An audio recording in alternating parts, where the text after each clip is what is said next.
کا دل ہوتا ہے، وہ تو آپ کو ڈاکٹر بتائیں گے کہ یہ اس دل میں بلاکیج کیسے پیدا ہوتی ہے، لہسن کھانے سے فائدہ ہوگا یا نقصان ہوگا. خون پتلا ہونے کے ساتھ آپ بھی پتلے ہو جائیں گے بہت زیادہ.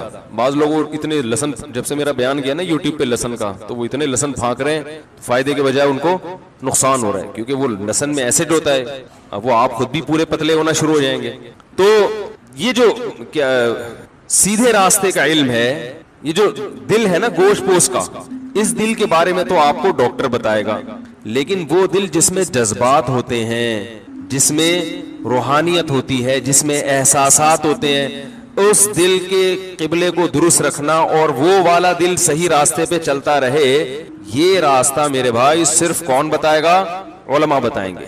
یہ ڈاکٹروں کے پاس علم نہیں ہے، یہ انجینئروں کے پاس، سائنسدانوں کے پاس، میکینک کے پاس یہ علم نہیں ہے، یہ صرف پیغمبروں کے پاس ہے. اور اس علم نہ ہونے کی وجہ سے انسان کی روحانی زندگی تباہ ہو چکی ہے. میڈیکل سائنس انسان کو روحانی اعتبار پہ کچھ نہیں مانتی. میڈیکل سائنس میں یہ پڑھایا جاتا ہے کہ ہماری باڈی کن پارٹ سے مل کے بنی ہے اور کون کون سا پارٹ کس کس طریقے سے ورک کرتا رہے گا، اور اس کے کو ورکنگ میں رکھنے کے لیے کیا کیا کھانا ضروری ہے. اس سے زیادہ آگے میڈیکل سائنس کا دائرہ کار نہیں ہے. ماں کے لیے آپ کے دل میں کیا جذبات ہونے چاہیے یہ آپ کو میڈیکل سائنس بتائے گی؟ بولتے کیوں نہیں یار؟ تو بول دو نہیں بتائے گی. بارش دیکھ کر اللہ کے لیے آپ کے دل میں کیا جذبات ہونے چاہیے یہ کوئی میکینک بتائے گا آپ کو؟ یہ کوئی سائنسدان بتائے گا؟ یہ نیوٹن بتائے گا آپ کو؟ سائنسدان تو یہ بتا دیں گے بھائی سورج کی روشنی پڑتی ہے سمندر پہ، بھاپ بن کے پانی اڑتا ہے، اوپر جا کے ہوائیں اس کو دھکیلتی ہیں، جب وہ جمع ہو جاتا ہے، بھاری ہو جاتا ہے، تو جہاں بھاری ہو وہاں برس جاتا ہے. بس اس کے بعد وہ کیا ہے؟ برس جاتا ہے. تو اس کے بعد گٹر بند، کراچی میں گٹر بھر کے بولو بھائی بہنا شروع ہو جاتا ہے. پھر سیاستدان آپ کو یہ بتائیں گے کہ یہ کس کی ذمہ داری ہے، یہ جو گٹر ابل رہے ہیں یہ کس کی ذمہ داری. یعنی بارش کا پورا پروسیس جو ہے نا، اس میں قرآن جس طرف ہماری توجہ دلاتا ہے وہ تو کوئی بھی بیان نہیں کرتا. سائنٹسٹ بتاتے ہیں کہ سمندر سے پانی اس پروسیس کے تحت اوپر جاتا ہے. سورج جو ہے نا پکا رہا ہے اس پانی کو، جیسے چولہے میں ہم پانی گرم کرتے ہیں، پانی کو پکا کے اوپر لے جاتا ہے. اوپر جب لے جائے گا تو بھائی ٹیمپریچر کم ہوگا، ٹیمپریچر کم ہونے سے وہ جمع ہوتے رہیں گے، بادل، پانی بھاری ہو جائے گا، اور بالآخر میں چونکہ سائنسدان نہیں ہوں تو میں دیسی اسٹائل میں بیان کروں گا نا، اپنی اصطلاحی زبان تھوڑی استعمال کروں گا. میں بجلی بننے کا طریقہ لوگوں کو بتا رہا تھا ایک دفعہ، یہاں بیان میں بھی میں نے بتایا کہ وہ ایک الیکٹران کو آگے پش کیا جاتا ہے نا، تو جب وہ ایک ایٹم آگے پش ہوتا ہے تو وہ اگلے والے کو آگے پش کر دیتا ہے، ٹھیک ہے نا. تو ایسے منفی چارج پیدا ہوتا چلا جاتا ہے، وہ آگے پوزیٹو چارج اس کو کھینچتا ہے. تو میں اس میں یہ بتا رہا تھا کہ وہ ایک الیکٹران کو جب آگے پش کیا جاتا ہے تو آگے اس پیچھے اگلے والے الیکٹران کے پیچھے لکھا ہوتا ہے تب پڑے تو پاس کر ورنہ برداشت کر.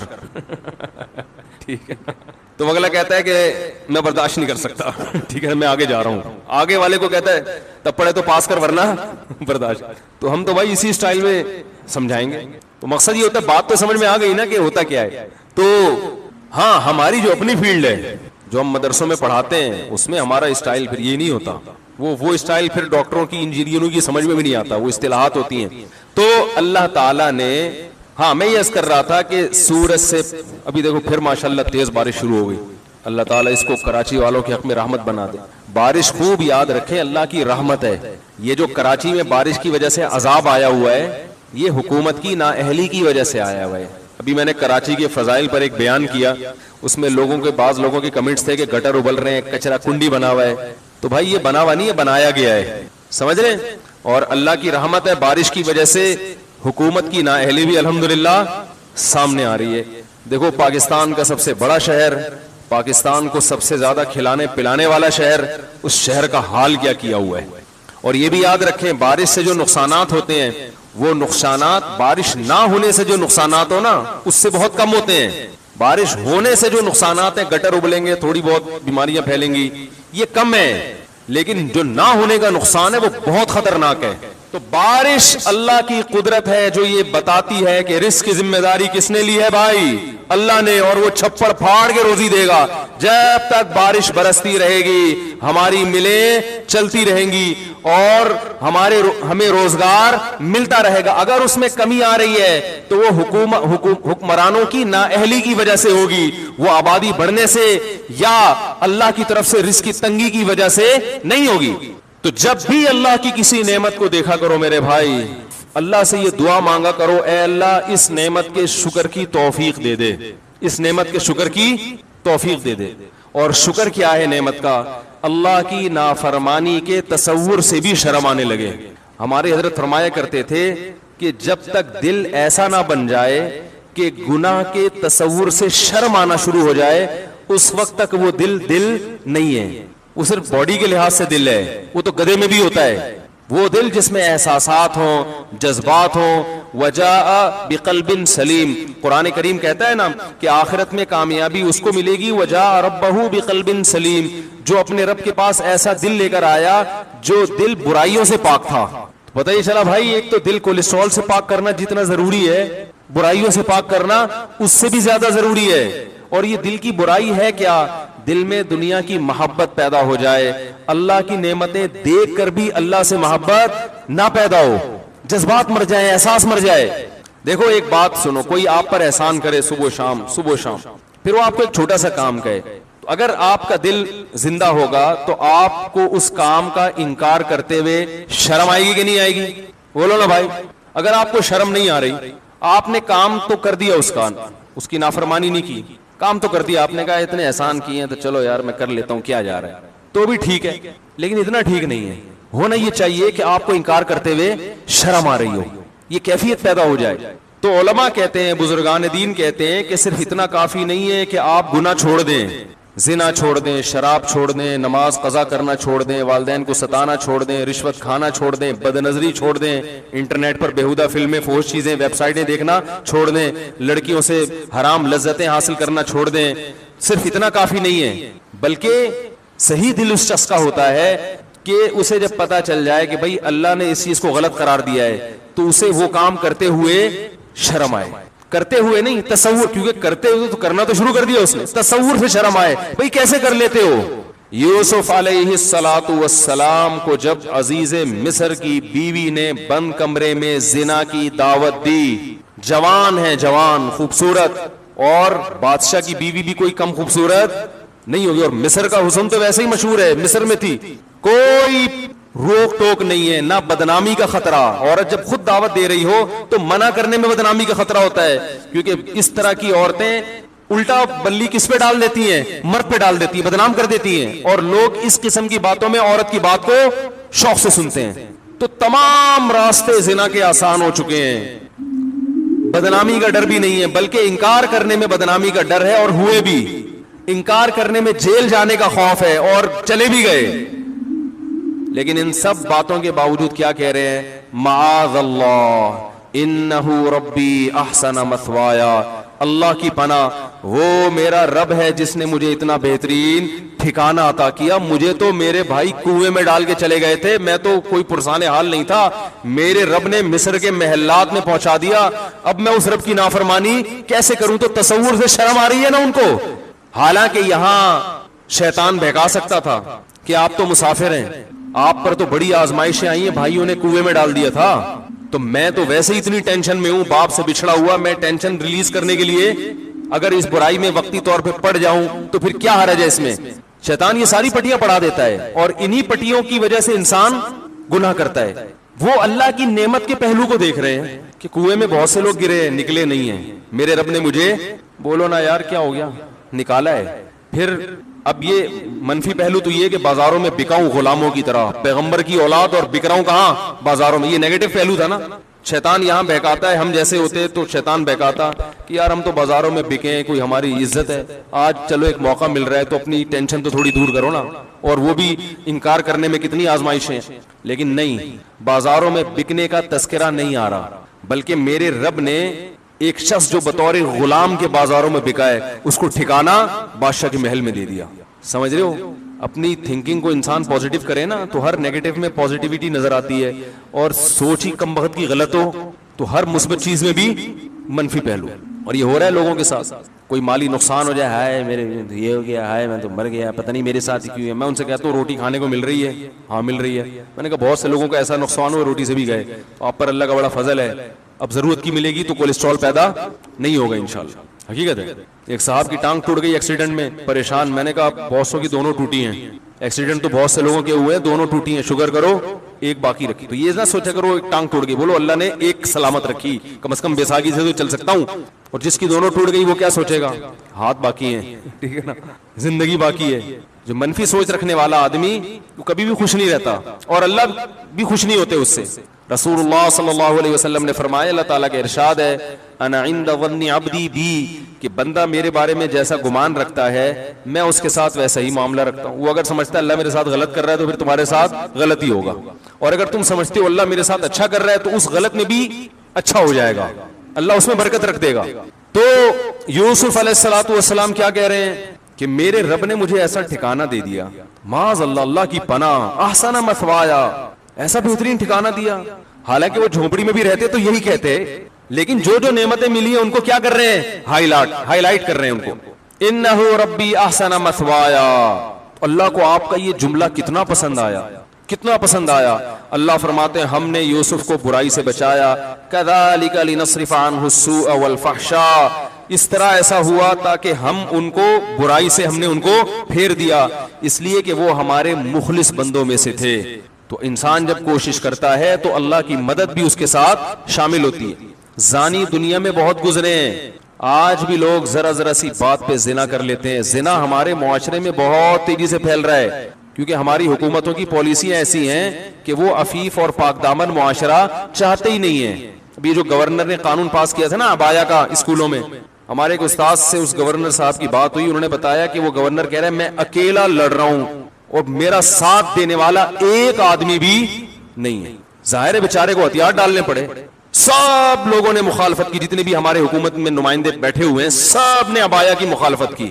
تمہارا کیا جا رہا تھا یار, اگر وہ بچیاں عبایا پہن لیں تمہیں کیا تکلیف ہو رہی ہے اس سے.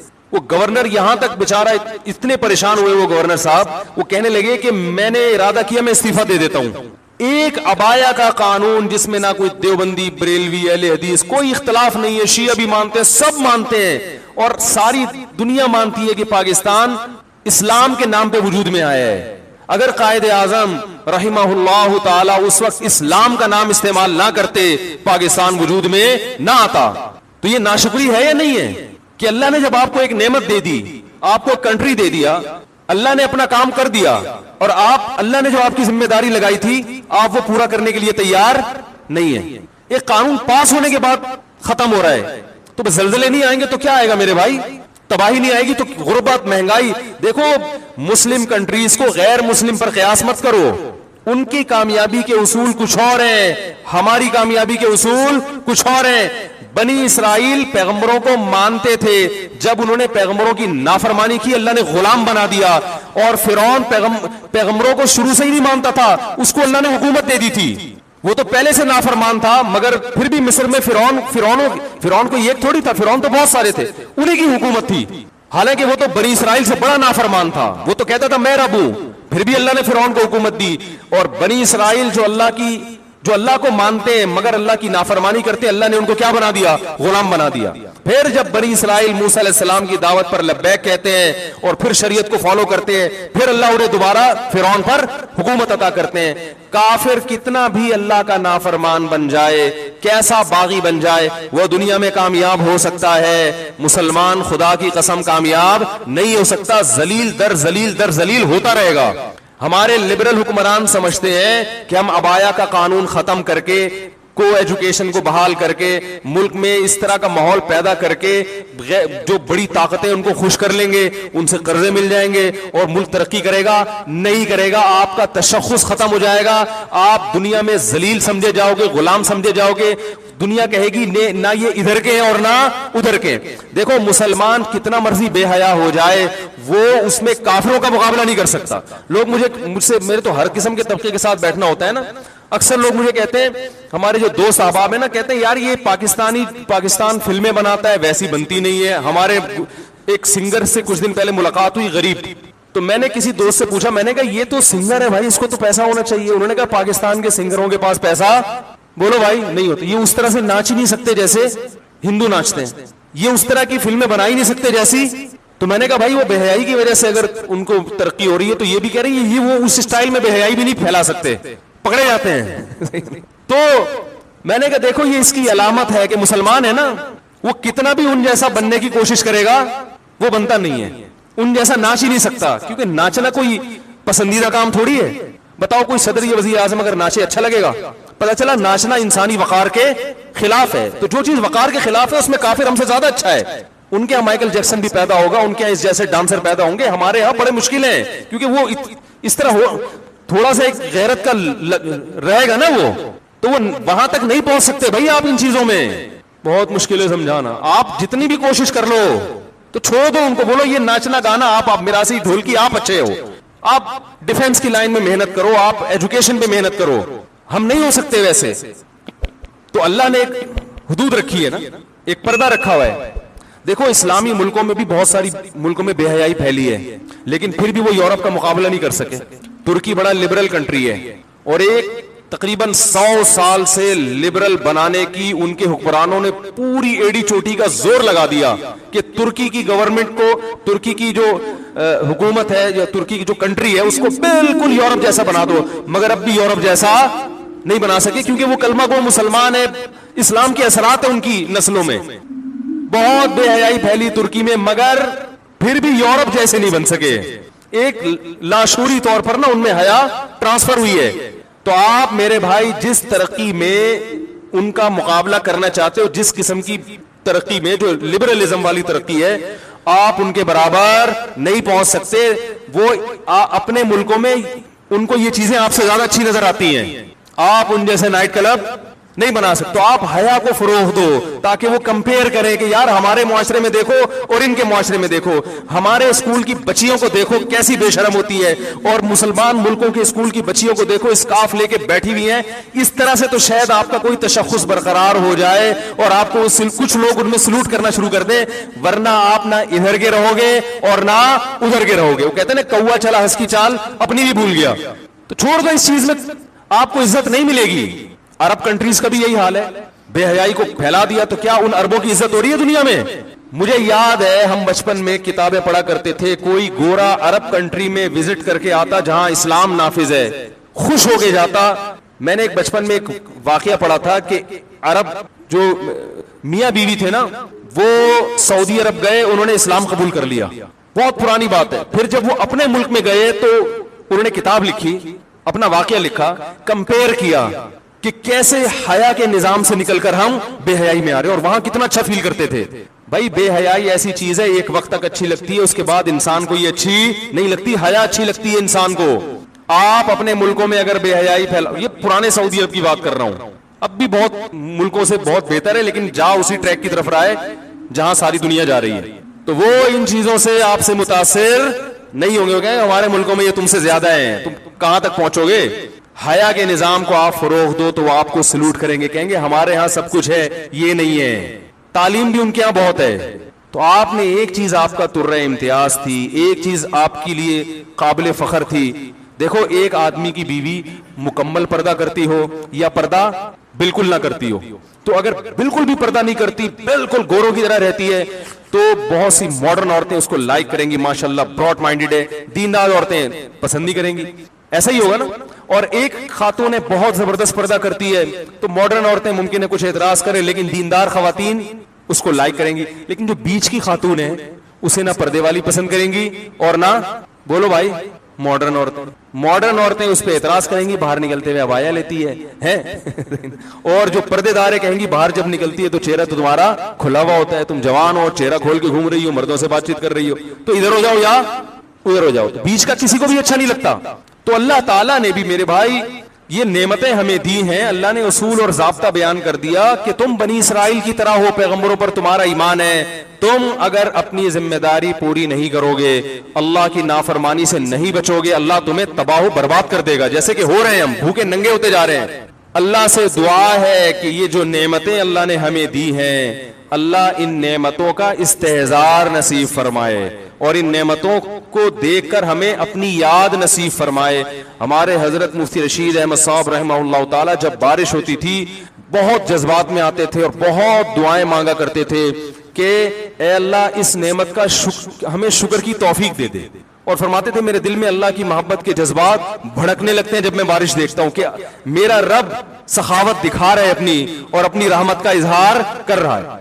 کیسے زمین آباد ہو جاتی ہے, اور اتنی بڑی رحمت. رسول اللہ صلی اللہ علیہ وسلم کے پاس ایک صحابی آئے گاؤں سے, یا رسول اللہ قحط پڑ گیا ہے, بارش بند ہو گئی ہے, جانور ہلاک ہو رہے ہیں. آپ صلی اللہ علیہ وسلم نے دعا کی اور بارش کی دعا کی, اتنی بارش ہوئی ہے 3 دن تک برستی رہی ہے. وہ صحابی دوبارہ آئے, یا رسول اللہ کھیتیاں ہلاک ہو رہی ہیں, جانور ہلاک ہو رہے ہیں.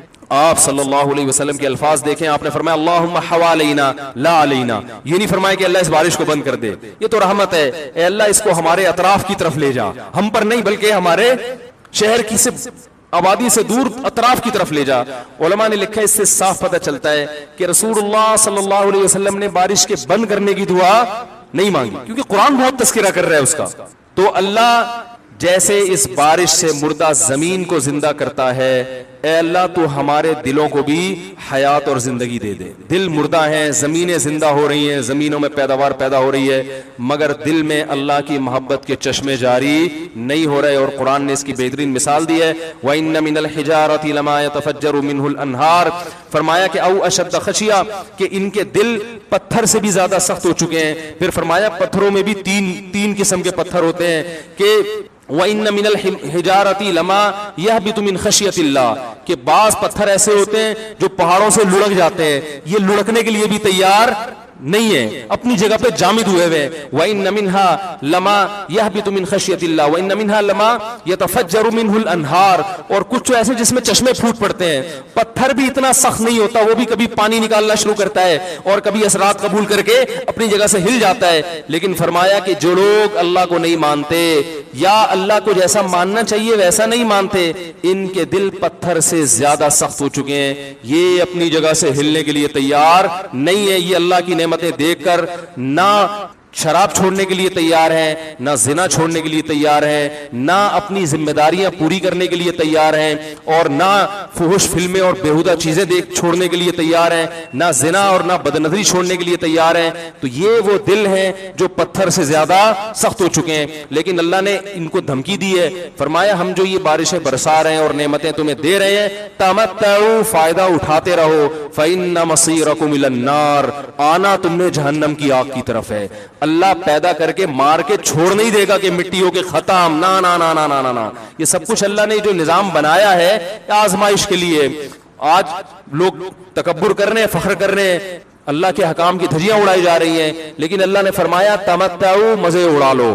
میں نے بتایا نا لبرل لوگ زیادہ مزے اڑاتے ہیں, بارش میں بغیر کپڑوں کے انجوائے کرتے ہیں. مولانا لوگ تو بیچارے تھوڑا کپڑوں کا خیال کر لیتے ہیں نا. تو اللہ فرماتے ہیں تمتعوا, بہت مزے اڑاؤ, شرابیں بھی پیو, زنا بھی کرو, حرام دوستی. جو شادی کی بات کرے اس پر تو بولو, ہر وقت شادی شادی کرتا رہتا ہے ممبر پہ بیٹھ کے, لیکن زنا کرتے رہو بیٹھ کے, لڑکیوں سے حرام دوستیاں لگاتے رہو, یتیموں کا مال کھاتے رہو, بڑا بھائی چھوٹے بھائی کو وراثت نہ دے, انٹرنیٹ پر پوری رات ننگی فلمیں دیکھتے رہو بیٹھ کے, لڑکیوں سے اسکائپ پہ ویڈیو چیٹنگ کرتے رہو. اللہ فرماتے ہیں تمتعوا, مزے اڑاؤ جتنے اڑا سکتے ہو. ان مصيركم الى النار, آنا آگ کی طرف ہے, کیونکہ میں رب ہوں, میری سزا پھر میرے حساب سے ہوگی, تمہارے حساب سے نہیں ہوگی. وہ سزا مؤخر اس لیے کی ہے کہ بہت بڑی ہے, چھوٹی موٹی ہوتی تو اسی وقت 2 تھپڑ لگا کے چھوڑ دیتا. یہ تاخیر اس لیے کی ہے کہ مہلت دے رہا ہے, مہلت, اب توبہ کر لو, اب توبہ کر لو, اب توبہ کر لو. نہیں کی تو اللہ فرماتے ہیں موت کا جب وقت آئے گا پوری دنیا کی دولت بھی اگر دے گا تو میں تیری جان نہیں چھوڑوں گا. کلا انہا کلمۃ ہوا قائلھا, فرمایا اس سے پہلے توبہ کے 2 آنسو بہاتا. زمین اور آسمان نے اگر گناہوں سے زمین اور آسمان کے خلا کو بھر دیا ہے نا, وہ 2 آنسو آگ ٹھنڈا کرنے کے لیے کافی تھے. لیکن جب تم موت اپنی آنکھوں سے دیکھے گا, ساری دنیا کی دولت بھی خرچ کر دے گا, تو اللہ فرماتے ہیں توبہ کا کلمہ ایسا ہوگا انہا کلمۃ ہوا قائلھا, ایک زبان سے نکلا ہوا کلمہ جو ہوا میں تحلیل ہو گیا. اللہ اپنے قانون میں بہت سخت ہے میرے بھائی. فرعون ساری زندگی نافرمانی کرتا رہا, جب پہلا غوطہ کھایا ہے توبہ کی نا اس نے, اور کیسی پرفیکٹ توبہ کی.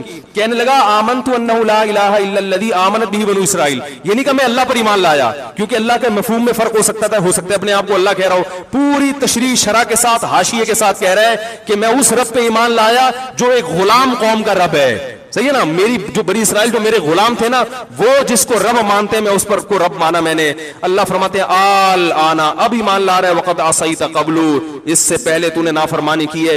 ایسا عبرت کا نشان بناؤں گا. فالیوم ننجیک ببدنک لتکون لمن خلفک آیا, تو مر جائے گا تیری باڈی سلامت رہے گی, آنے والے لوگ قیامت تک تیری باڈی کو دیکھ کر عبرت حاصل کرتے رہیں گے کہ یہ ہے جس نے زمین پر ایسی حکومت کی کہ اس کی حکومت کے کھوٹے زمین پہ گڑ گئے. آج کیسا عبرت کا نشان بنا ہوا ہے, کیسا پڑا ہوا ہے, مسالے لگا لگا کے تو اس کو محفوظ رکھا جا رہا ہے. اور اللہ فرماتے ہیں یہ تو اس کی باڈی ہے جو تمہیں نظر آ رہی ہے, اس پر گزر کیا رہی ہے ہم تمہیں بتاتے ہیں. النار, آگ ہے, یعرضون علیہا غدوا وعشیا, جس آگ پر صبح اور شام اس کو جلایا جاتا ہے. وَيَوْمَ تَقُومُ السَّاعَةُ, اور جب قیامت قائم ہوگی, أَدْخِلُوا آلَ فِرْعَوْنَ أَشَدَّ الْعَذَابِ, اللہ فرمائیں گے کہ ہم حکم دیں گے فرشتوں کو کہ فرعون کو اس سے سخت عذاب میں ڈال دو. آپ کو فرعون لیٹا ہوا نظر آ رہا ہے, قرآن کہہ رہا ہے لیٹا ہوا نہیں ہے, وہ صبح اور شام آگ میں جلایا جا رہا ہے. اس کو ہزاروں سال گزر گئے, صبح بھی آگ میں جلتا ہے, شام کو بھی آگ میں جلتا ہے. اور فرمایا ابھی قیامت آنے دو, جہنم میں ہمیشہ کے لیے داخل کروں گا جو اس سے بھی زیادہ سخت ہے. وَإِذْ يَتَحَاجُّونَ فِي النَّارِ, اور فرمایا جہنم میں جانے کے بعد کیا ہوگا, آپس میں ان کے مکالمے کو اللہ نے ذکر کیا ہے کہ جو فرعون کے ماتحت تھے وہ فرعون سے کہیں گے تیری اطاعت اور فرما برداری میں, تیری حکومت کی وجہ سے ہم نے موسیٰ کی بات نہیں مانی, اسے کمزور کہا, تو کہتا تھا موسیٰ کو بولنا نہیں آتا, موسیٰ کے پاس حکومت نہیں ہے, موسیٰ ہماری طرح پڑھا لکھا نہیں ہے, موسیٰ ہماری طرح براڈ مائنڈڈ نہیں ہے, ہم نے تیری دعوت کی وجہ سے موسیٰ کی بات کا انکار کیا, آج ہم آگ میں جل رہے ہیں. فَهَلْ أَنْتُمْ مُغْنُونَ عَنَّا نَصِيبًا مِّنَ النَّارِ, کیا ایک دن کے لیے تو ہم سے آگ کو دور کر سکتے ہو. تو وہ کہے گا کہ میں خود اس جہنم کی آگ میں جل رہا ہوں, میں تم سے آگ کو دور نہیں کر سکتا. اللہ فرماتے ہیں سب مل کے جہنم کے داروغ کے پاس جائیں گے. وَقَالَ الَّذِينَ فِي النَّارِ لِخَزَنَةِ جَهَنَّمَ ادْعُوا رَبَّكُمْ, کہ فرشتوں سے کہیں گے تم اللہ سے دعا کرو کہ کچھ عذاب میں تخفیف ہو جائے, کچھ مہلت مل جائے. تو فرشتے جواب میں کہیں گے کہ کیا تمہارے پاس ڈرانے والا نہیں آیا تھا, موسیٰ کلیم اللہ جس سے اللہ کوہ طور پہ ہم کلام ہوا کرتا تھا, اس نے تمہیں ڈرایا نہیں تھا کہ تم اللہ کی نافرمانی چھوڑ دو. کہیں گے قالوا بلا, وہ کہیں گے ضرور. اللہ فرمائیں گے پھر اعلان ہوگا فادعوا وما دعاء الکافرین الا فی ضلال, فرشتے کہیں گے اللہ نے ہم پر پابندی لگائی ہے تمہاری سفارش کرنے پر, تم خود اللہ کو پکارو. اللہ فرماتے آج ان کی پکار بیکار جائے گی, کوئی اسے سننے والا نہیں ہوگا. دیکھو جب تک جسم میں روح ہے, ایک دفعہ انسان توبہ کے آنسو بہا دے, ایک دفعہ اللہ سے کہہ دے کہ اے اللہ مجھ سے جو جرم ہوا, اگر کسی نے زنا کیا ہے ایک دفعہ کہہ دے اے اللہ آئندہ نہیں کروں گا. اگر کسی نے شراب پی ہے ایک دفعہ کہہ دے کہ اے اللہ آئندہ نہیں پیوں گا. اگر کسی نے اپنے والدین کو ستایا ہے ایک دفعہ کہہ دے اے اللہ آئندہ نہیں ستاؤں گا. اگر کسی نے وراثت کھائی ہے ایک دفعہ کہہ دے اللہ حق واپس کروں گا, آئندہ کسی کا حق نہیں دباؤں گا. اگر کسی نے انٹرنیٹ پر بیہودہ فحش فلمیں دیکھی ہیں ایک دفعہ کہہ دے اللہ دیکھ چکا آئندہ بولو بھائی نہیں دیکھوں گا. اللہ فرماتے ہیں اس کے کہنے میں تاخیر ہو سکتی ہے. وَمَن يَعْمَلْ سُوءًا أَوْ يَظْلِمْ نَفْسَهُ ثُمَّ يَسْتَغْفِرِ اللَّهَ یجد اللہ غفور الرحیم, کہ ایسا ہی بڑا سے بڑا جرم کر لے, اس کے بعد جب اللہ سے توبہ کرے گا بشرطے کہ روح جسم کے اندر موجود ہو, اللہ فرماتے ہیں یجد اللہ غفور الرحیم, اللہ صرف گناہ کو معاف نہیں کرے گا بلکہ یہ اللہ کو غفور اور رحیم پائے گا, غفور بھی پائے گا. پانے کا مطلب ہے محسوس کرے گا کہ اللہ نے اس کے جرم کو معاف کر دیا ہے, اور رحیم بھی پائے گا کہ مزید رحمتیں بھی کر رہا ہے. یہ اس وقت تک اللہ کی طرف سے بھائی پیکیج ہے جب تک روح جسم کے اندر موجود ہے, کیونکہ غیب کا معاملہ ہے. جب اس روح اور جسم کا رشتہ کمزور ہو گیا, ایڑیاں رگڑتے رہو گے, لیکن اللہ توبہ قبول کرنے کے لیے تیار نہیں ہوگا. اللہ سے دعا ہے کہ اللہ ہمیں اس وقت کے